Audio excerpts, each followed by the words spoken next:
Hello mga guys, welcome to mini vlog. Ayan, nagpiga po ako ng lemon dyan mga guys. Yan, pinigaan ko po. Ayan, gawa po tayo ng juice guys. Kasi lalo na ngayon mainit ang ating panahon. Kaya gawa tayo ng juice. Maglagay lang tayo ng konting tubig mga guys. Always lagay lang po ng water.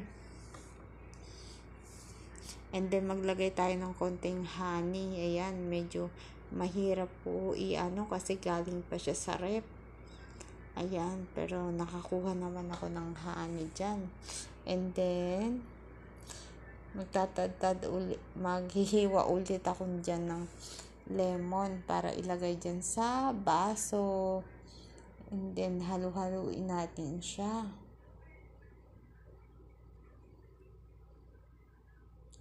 Ayan, hinalo-halo ko na yung honey para hindi naman siya masyadong nagmo-moist. Kasi galing siya sa ref. Ayan, lalagay ko na po yung lemon na aking hiniwa, mga guys. Ayan, lagay na natin siya, mga guys. Masarap yan, lalo na ngayon, mainit ang ating mga panahon. Kaya mag-iingat tayo, mga guys.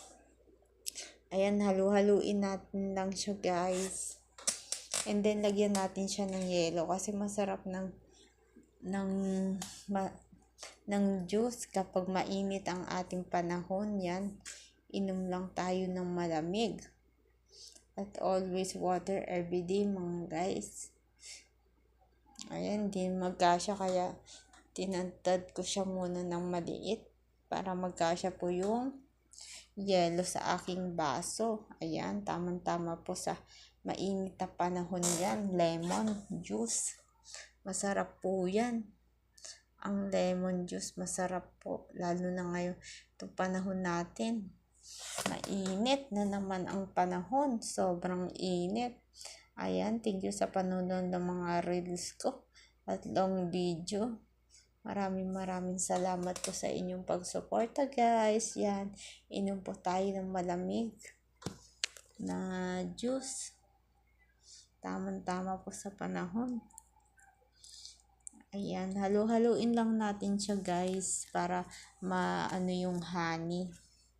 Ayan, halo-halo lang siya mga guys. Ayan, may kinuha kasi ako sandali. Kaya, yan, iniwan ko muna yung aking. Ayan na po. Nagawa ko na po. Halu-haluin lang natin siya para malasahan yung